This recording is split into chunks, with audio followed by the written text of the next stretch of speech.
Assalamualaikum warahmatullahi wabarakatuh. Perkenalkan, nama saya Radit Raikon Arifin dari Universitas Pelita Bangsa, Fakultas Teknik, dari kelas TI 235. Oke, sebelum kita masuk materinya, mari sama-sama berdoa agar pembelajaran hari ini dapat bermanfaat. Robbi zidni ilman warzuqni fahman. Nah, baik teman-teman, pada kesempatan kali ini saya akan membahas materi tentang arsitektur Lambda dan Kappa dalam data engineering. Topik ini sangat penting karena di dunia big data kita tahu bagaimana cara memproses data yang benar, baik dengan cara yang cepat maupun akurat. Sebelum kita masuk ke pembahasan utama, mari kita pahami dulu pengantarnya.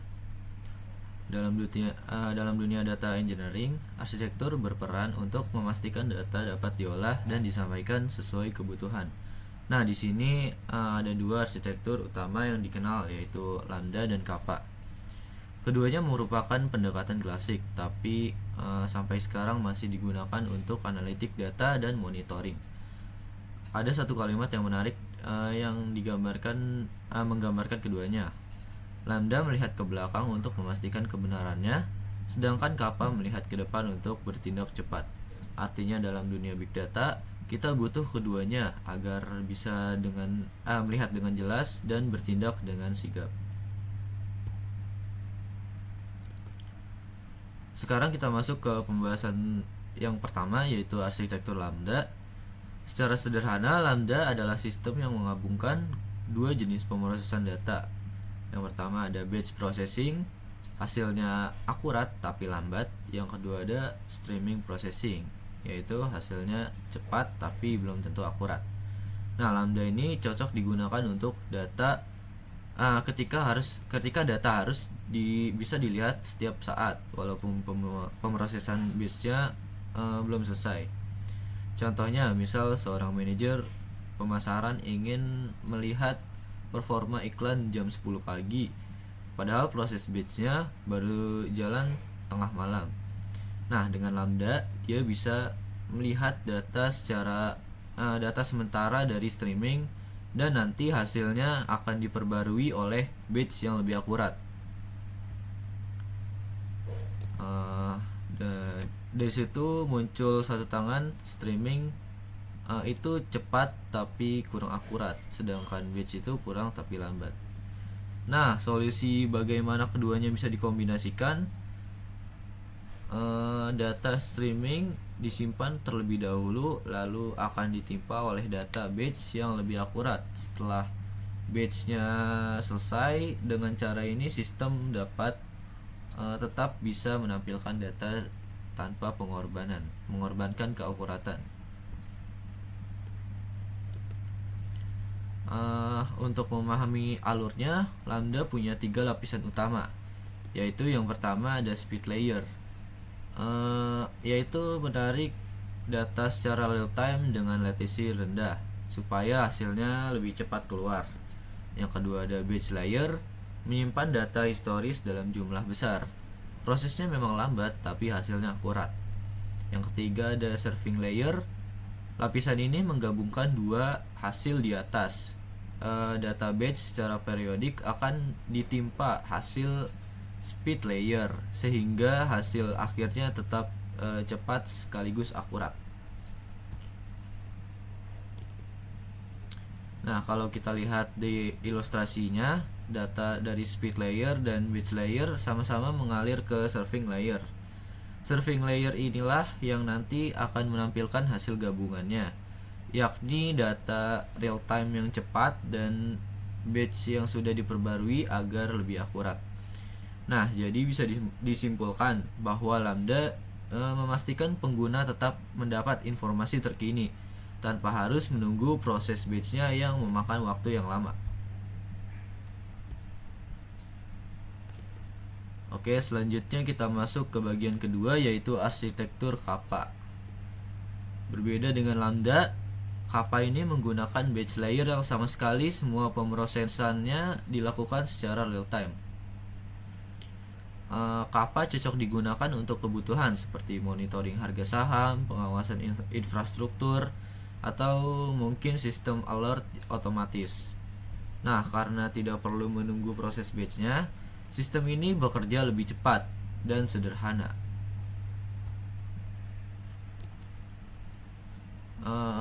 Misal kalau dilihat dari diagramnya, arsitektur Kappa memiliki alur yang sederhana. Semua data mengalir langsung dari data source, lanjut ke speed layer, lanjut lagi ke serving layer. Di speed layer, data langsung diproses untuk menghasilkan insight secara cepat. Lalu hasil dikirim ke serving layer agar bisa dilihat oleh pengguna atau sistem lain seperti dashboard monitoring. Arsitektur ini memang mengutamakan kecepatan dan kemudahan pemeliharaan, meskipun konsekuensinya akurasi data sedikit dikorbankan. Selanjutnya, dari penjelasan tadi kita bisa simpulkan beberapa poin penting, kayak kelebihan dan kekurangan Kappa. Misal kelebihan Kappa, latensi rendah, yaitu hasil langsung muncul cepat, mudah dikelola, bisa lebih rendah dibandingkan Lambda. Sedangkan kekurangannya, akurasi tidak setinggi Lambda karena tidak ada proses batch untuk memperbaiki data. Jadi sistem ini lebih cocok kalau kebutuhan utamanya adalah kecepatan dan respon. Kalau untuk keakuratan mungkin lebih cocok Lambda. Selanjutnya, perbandingan Kappa versus Lambda. Nah, di Lambda ini ada batch, streaming, jadi kompleks dan akurat dan lebih mahal. Sedangkan Kappa full streaming, dia sederhana tapi lebih cepat dan murah. Nah, untuk Lambda, kebutuhan analisis dan Kappa untuk monitoring real time. Jadi mungkin di setiap ini ada kelebihannya masing-masing. Lambda untuk kebutuhan analisis dan Kappa untuk monitoring real time. Selanjutnya, nah sekarang kita ke pertanyaan yang mungkin akan penting.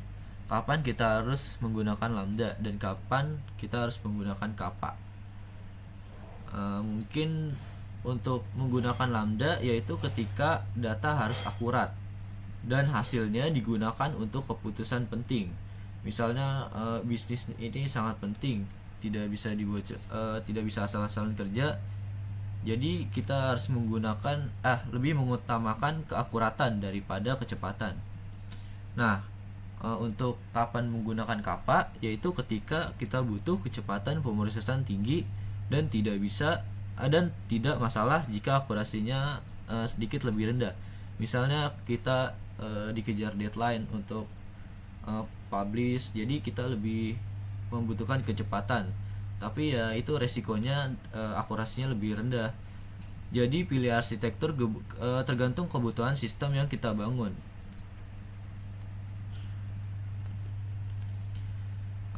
Selanjutnya, perbedaan detail arsitektur Lambda. Dari segi aspek pemrosesan, Lambda arsitektur mempunyai batch dan real time, sedangkan Kappa arsitektur hanya mempunyai real time atau streaming only.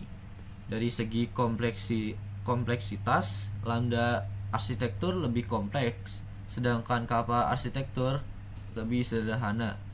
Dari segi latensi, Lambda lebih tinggi latensinya dibanding Kappa yang memiliki latensi lebih rendah.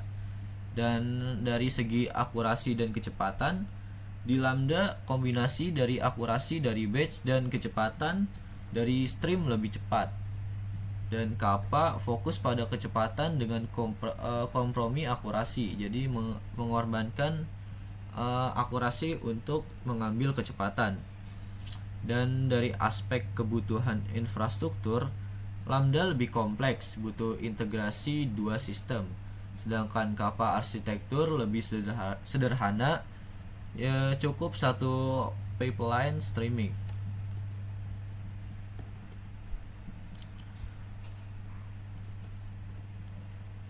Oke, selanjutnya yang terakhir adalah penutup.